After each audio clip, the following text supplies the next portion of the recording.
আজকে আপনাদের জন্য নিয়ে চলে এসেছি মজাদার আমড়ার রেসিপি। দেখতে যতটি লোভনীয়, খেতেও কিন্তু ততটাই লোভনীয় এই আমড়ার একটি নতুন রেসিপি। তবে চলুন পুরো রেসিপিটি দেখে আসি। এই জন্য আমি কিছু আমড়া এখানে নিয়ে নিয়েছি। আমড়াগুলো ভালো করে খোসা ছাড়িয়ে আপনাদের দেখাচ্ছি। সব আমড়াগুলো খোসা আমার ছাড়ানো হয়ে গেছে। একটি নাইফের সাহায্যে এখন আমি আমড়াগুলোকে দুই ভাগে ভাগ করে নেব। যেহেতু আমড়াগুলো শক্ত, তাই নাইফ দিয়ে সামান্য একটু চাপ দিলেই কিন্তু দুই ভাগে ভাগ হয়ে যাবে। সবগুলো আমার আমরা কেটে নেওয়া হয়ে গেছে। এখন একটি কাঁটা চামচের সাহায্যে আমড়াগুলোকে আমি কেচিয়ে নেব বা ছোট ছোট ছিদ্র করে নেব আমড়ার গায়ে। এতে করে আমড়ার এই মোরব্বা তৈরি করার সময় আমড়ার মধ্যে সব ধরনের মশলা বা চিনি শিরাতে ভালো করে প্রবেশ করবে। এতে করে আমড়ার এই মোরব্বা খেতে অনেকটাই মজাদার লাগবে এবং ভেতরে কোনো কাঁচা ভাব থাকবে না। একইভাবে আমি সবগুলো আমড়া এখন ভালো করে ছোট ছোট ছিদ্র করে নিচ্ছি।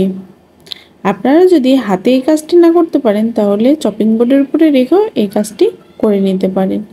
এখন একটি পরিষ্কার প্যানের মধ্যে আমি নিয়ে নিচ্ছি 2 কাপ জল। তার মধ্যে দিয়ে নেব হাফ চামচ লবণ আর হাফ চামচ হলুদ গুঁড়ো। এখানে আমড়ার মোরব্বা তৈরি করার সময় আমি কোনো ফুড কালার ব্যবহার করব না। আমড়াতে হালকা একটু কালার আসার জন্য এখানে আমি হলুদ ব্যবহার করেছি।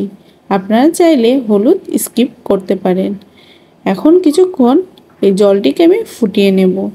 ফুটে উঠলেই এখন দিয়ে নেব আগে থেকে কেচিয়ে রাখা বা ছোট ছোট ছিদ্র করে রাখা আমড়াগুলো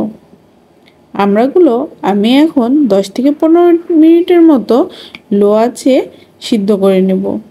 তবে সিদ্ধ করার সময় একটি জিনিস খেয়াল রাখতে হবে, আমড়াগুলো এমনভাবে সিদ্ধ করতে হবে যেন খুব সফট আবার খুব হার্ড না থাকে।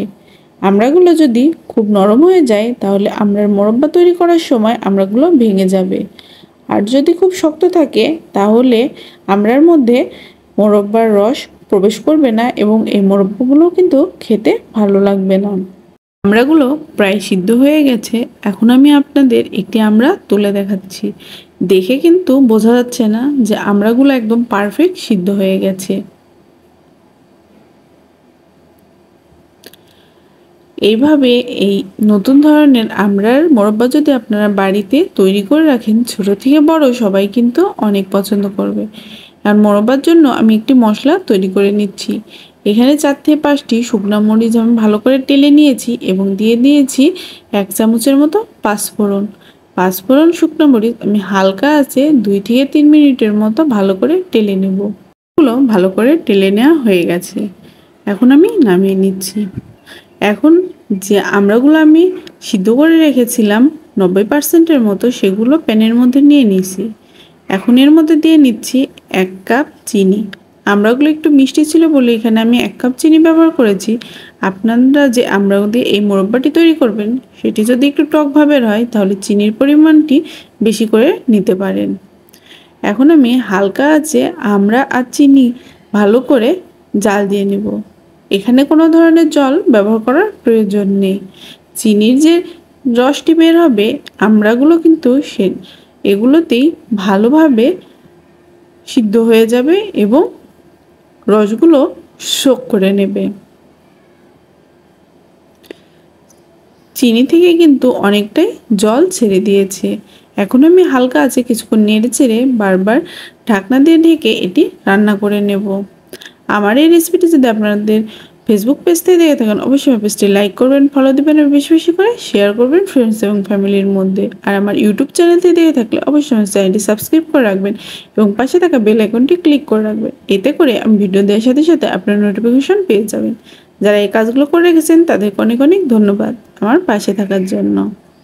এর মধ্যে আমি হাফ চামচের মতো মরিচের গুঁড়ো দিয়ে নিয়েছি। এতে মোরব্বার কালারটি অনেকটাই সুন্দর আসবে। আর দিয়ে নিচ্ছি সেই তেলে রাখা মশলাগুলো। আপনারা চাইলে মশলাটি স্কিপ করতে পারেন। যারা মোরব্বা একদম মিষ্টি মিষ্টি খেতে পছন্দ করেন তারা এই মশলাটি না দিলেও চলবে। মশলা দিয়ে কিছুক্ষণ রান্না করে একদম চিনি থেকে যে জলটি বের হয়ে গেছিল এটি একদমই শুকিয়ে এসেছে।